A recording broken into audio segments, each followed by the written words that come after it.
শুরুতেই মহান আল্লাহর দরবারে শুকরিয়া আদায় করছি।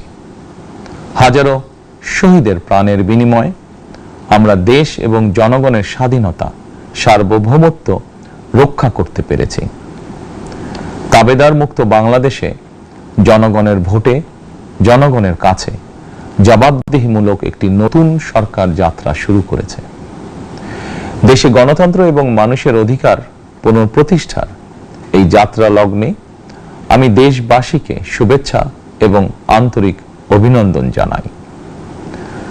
স্বাধীনতা প্রিয়, গণতান্ত্রিক আমি প্রিয়। জনগণের কারণেই দেশে আবার মানুষের অধিকার, সম্মান এবং মর্যাদা পুনঃপ্রতিষ্ঠার সুযোগ সৃষ্টি হয়েছে। আমি দেশবাসীর উদ্দেশ্যে একটি বার্তা দিয়ে বলতে চাই, মুসলমান, হিন্দু, বৌদ্ধ, খ্রিস্টান তথা দল, মত, ধর্ম, বর্ণ নির্বিশেষে পাহাড়ে কিংবা সমতলে বসবাসকারী এই দেশ আমাদের সবার। প্রতিটি নাগরিকের জন্যই এই দেশকে আমরা একটি নিরাপদ ভূমিতে পরিণত করতে চাই। একটি স্বনির্ভর, নিরাপদ, মানবিক, গণতান্ত্রিক বাংলাদেশ প্রতিষ্ঠাই বিএনপি সরকারের লক্ষ্য। প্রিয় দেশবাসী, ফ্যাসিবাদের সময়কালে দুর্নীতি দুঃশাসনে পর্যুদস্ত একটি ভঙ্গুর অর্থনীতি, দুর্বল শাসন কাঠামো আর অবনতিশীল আইন শৃঙ্খলা পরিস্থিতির মধ্য দিয়ে নতুন সরকার যাত্রা শুরু করেছে।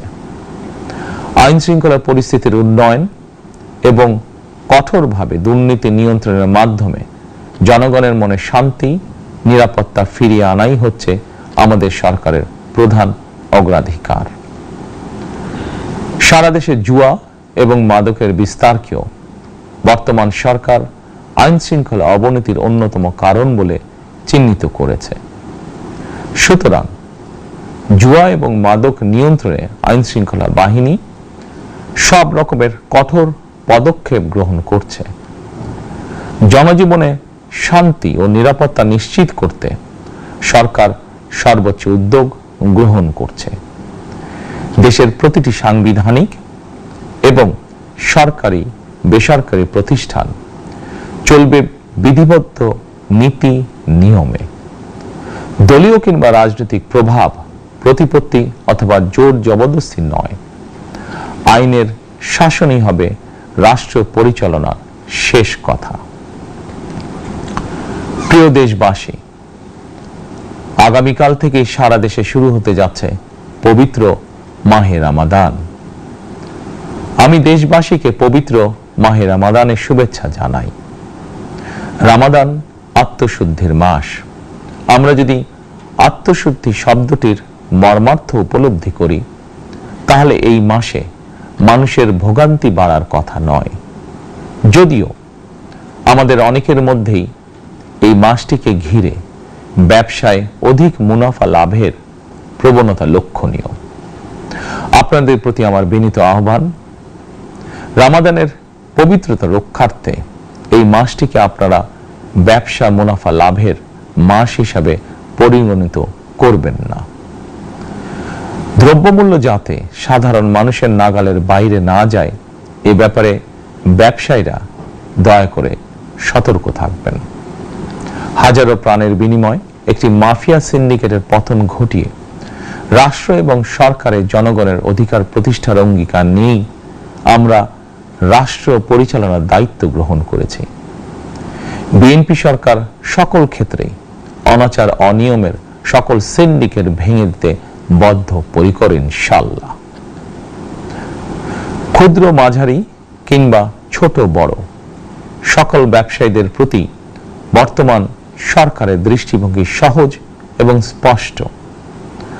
বর্তমান সরকার ব্যবসায়ী এবং ক্রেতা সাধারণ উভয় স্বার্থ রক্ষা করে প্রয়োজনীয় পদক্ষেপ গ্রহণ করতে চায়।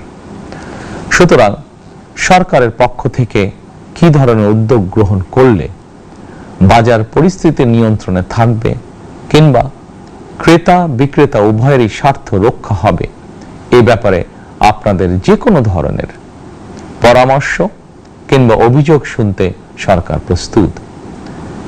ক্রেতা বিক্রেতা গ্রহীতা এই সরকার সকলেরই সরকার। এই সরকার আপনাদেরই সরকার। আপনারাই ভোটের মাধ্যমে এই সরকারকে রাষ্ট্র পরিচালনার দায়িত্ব দিয়েছেন। আপনারাই এই সরকারের শক্তি। প্রিয় দেশবাসী, পবিত্র রমাদান মাসে রোজাদারগণ বিশেষ করে ইফতার, তারাবি, সেহরি এই সময়গুলোতে নিরবিচ্ছিন্নভাবে গ্যাস, পানি ও বিদ্যুৎ সরবরাহ পেতে চান। এই বিষয়টি নিশ্চিত করতে এরই মধ্যে আমি সংশ্লিষ্ট কর্তৃপক্ষকে নির্দেশনা দিয়েছি। অপচয় রোধ করে কৃচ্ছ্রতা সাধন প্রতিটি মুসলমানের ঈমানি দায়িত্ব।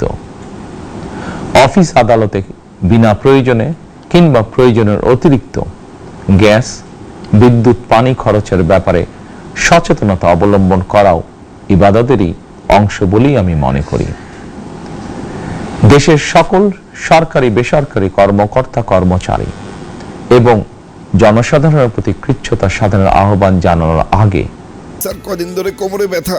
এসপি হাসপাতালে চলে যাও। এসপি হাসপাতাল, প্রতিভাদীপ্ত চিকিৎসক ডক্টর এস চক্রবর্তী। অপারেশনবিহীন হাঁটু, কোমর, প্যারালাইসিস সহ আন্তর্জাতিক মানের চিকিৎসা ও রোগ মুক্তির নিশ্চয়তা। এসপি হাসপাতাল অত্যাধুনিক চিকিৎসা সেবায় অতুলনীয়।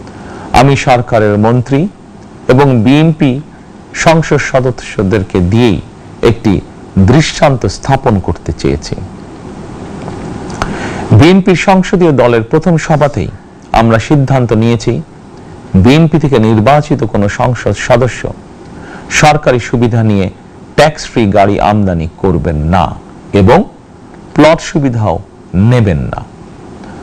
আমি আপনাদের সামনে বলেছিলাম, রাষ্ট্র পরিচালনার সুযোগ পেলে বিএনপি সরকার মহানবীর ন্যায়পরায়ণতার আদর্শ অনুসরণ করবে। আমি মনে করি বিএনপির সংসদীয় দলের এই সিদ্ধান্ত ন্যায়পরায়ণতার আদর্শেরই একটি অন্যতম প্রতিফলন। প্রিয় দেশবাসী, বিভাগীয় শহরগুলিতে বিশেষ করে রাজধানী ঢাকায় যানজট অত্যন্ত নিয়ন্ত্রণহীন।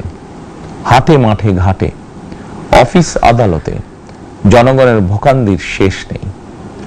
জনজীবনের নানা ক্ষেত্রে জনদুর্ভোগ লাঘব করা না গেলে জনমনে স্বস্তিও ফিরবে না। রাজধানীতে জনসংখ্যার চাপ কমাতে বিকল্প ব্যবস্থা গ্রহণ করা জরুরি হয়ে পড়েছে। মানুষ তার নিজ জেলায় কিংবা নিজের বাসা বাড়িতে থেকেও যাতে সহজভাবে সঠিক সময়ে অফিস, আদালত, ব্যবসা বাণিজ্য করতে পারেন, সেই লক্ষ্যকে সামনে রেখেই সারা দেশে রেল যোগাযোগ ব্যবস্থা ঢেলে সাজানোর উদ্যোগ নেওয়া হচ্ছে। এই পরিকল্পনার অংশ হিসাবে প্রথমেই রেল, নৌ, সড়ক এবং সেতু মন্ত্রণালয়ের কার্যক্রম পুনর্বিন্যাস ও সমন্বয় করা হচ্ছে। আমরা মনে করি সারা দেশে রেল যোগাযোগ ব্যবস্থার সহজ, সুলভ এবং নিরাপদ করা গেলে একদিকে যেমন জনগণের শহর কেন্দ্রিক বা নগর কেন্দ্রিক নির্ভরতা কমবে, অপরদিকে পরিবেশেরও উন্নতি হবে। প্রিয় দেশবাসী, আমাদের চারপাশে সমস্যার শেষ নেই, তবে সমস্যার পাশাপাশি সম্ভাবনাও কিন্তু কম নয়। আমাদের বৃহৎ জনগোষ্ঠীকে যদি আমরা দক্ষ জনশক্তিতে রূপান্তরিত করতে পারি, তাহলে এই জনসংখ্যাই হবে আমাদের জনসম্পদ। আমরা নিজেদেরকে দক্ষ করে গড়ে তুলতে পারলে শুধু বাংলাদেশই নয়, বিশ্ব বাজারও আমাদের জন্য উন্মুক্ত। তথ্য প্রযুক্তির সিঁড়ি বেয়ে বিশ্ব এখন কৃত্রিম বুদ্ধিমত্তার যুগে প্রবেশ করেছে।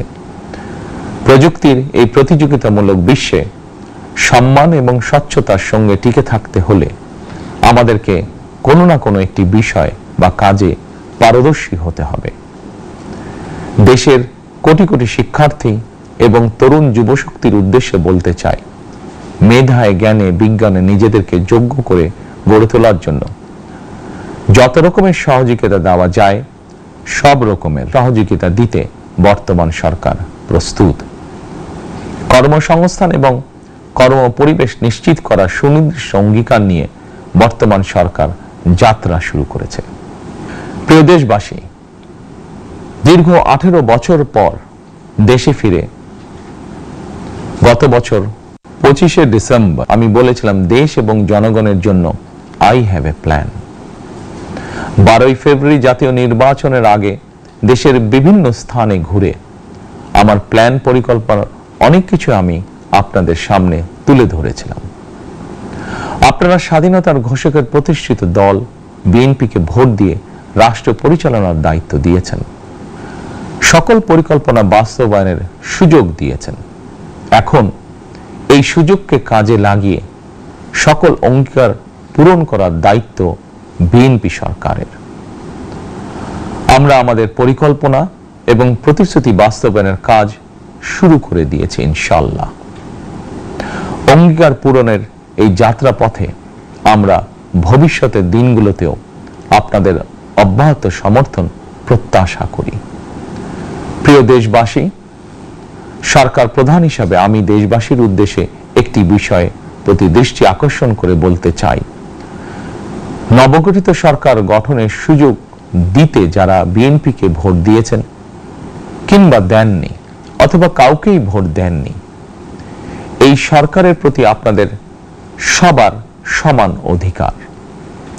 বিএনপি সরকার বিশ্বাস করে দল মত ধর্ম দর্শন যার যার, রাষ্ট্র সবার।